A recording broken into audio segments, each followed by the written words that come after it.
இந்த படம் வந்து ஃபர்ஸ்ட் சூர்யா பண்றதா இருந்ததா? இருந்துச்சு. புறநானூறு இருந்துச்சு இருந்துச்சு. But why it didn't work out or what? I don't know what happened exactly, but one major problem என்னன்னா டைம் இல்லை கண்டினியூஸாக ஷூட் பண்ணுறதுக்கு. அண்ட் இந்த படம் கண்டினியூஸாக நீங்கள் ஷூட் பண்ணலன்னா economics won't work and the production could not have taken that expense. அதுவாக இருந்துச்சு. Main reason was that it got pushed to a stage where there was no time to shoot my film at a continuous stretch. நான் சொன்ன கதை இது actually Mathimaran சொல்லிட்டு வெற்றிமாறனோட assistant. So அவரும் நானும் close friends. நாங்கள் ஜஸ்ட் அந்த ஸ்தம்பிச்சு நின்றுட்டு இருந்துச்சுல உலகம் அப்போ அந்த மார்ச் 2019 அப்போது டிஸ்கஸிங் செவரல் ஐடியாஸ். இப்போ இந்த ஐடியா எனக்கு ரொம்ப பிடிச்சிருந்தது. லைக் திஸ் பேக் ட்ராப்பில் நம்ம ஒன்று செட் பண்ணலாமா அப்படின்னு. அதுலேருந்து பிறந்தது தான் இது.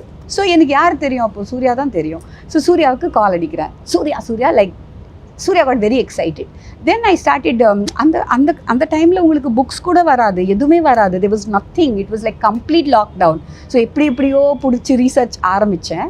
ஸோ அவர் பண்ண வேண்டியதாக இருந்தது. சிவா கூட பண்ணோம் இந்த கேரக்டருக்கு சிவா பொருந்துவார்னு என்ன பேசிஸ்லேருந்து அதை டிசைட் பண்ணி?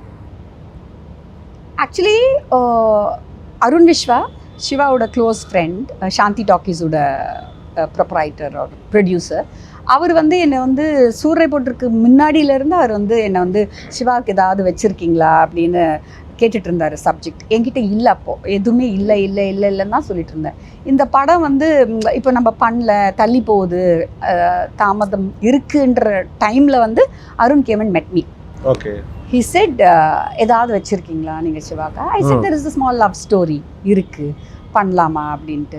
ஸோ அப்போ நான் கொட்டுக்காளி பார்க்க போனேன். அப்போது அங்கே சிவாவை மீட் பண்ணும்போது அந்த கதையை நான் சொல்லியிருந்தேன். I just said it, that love story. He liked it very much. He said, oh ma'am பண்ணலாம் மேம் அப்படின்னு தான் சொன்னாப்புல.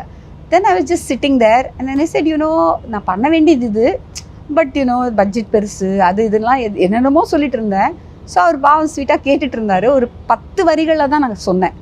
அப்போ அவர் ஸ்கிரிப்ட் கூட கேட்காம ஐ வில் டூ திஸ் ஃபில்ம்னு சொன்னது சிவா தான். ஓ okay.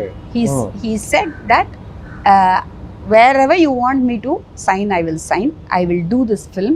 I am giving you my word and dates வந்து இது அப்படின்னு சொன்னார். December of 2024 சொன்ன மாதிரியே செஞ்சார். சொன்ன மாதிரியே படம் நடந்தது. He loved it. He loved that character. He loved the film. The story பிடிச்சது. இத்தனைக்கு நான் ஃபுல் பவுண்ட் ஸ்கிரிப்டே கொடுக்காததுக்கு முந்தி தான் அவர் ஓகே சொன்னார். ஆக்சுவலாக பராசக்தியை ஒட்டி நிறைய விஷயங்கள் சோஷியல் மீடியாவில் பேசப்படுது, வெளியில் பேசப்படுது, இன்க்ளூடிங் த டைட்டில். ஏதுக்கு முதல்ல பராசக்தின்னு பேர்? ரெண்டாவது, ஒரு தேர்தல் வரும் வருடத்தில் இந்த படம் கொண்டு வரப்படுவதுடைய நோக்கம் என்ன? இப்படி பல விவாதங்கள் நடக்குது. சுதா, அதை எப்படி பார்க்குறீங்க?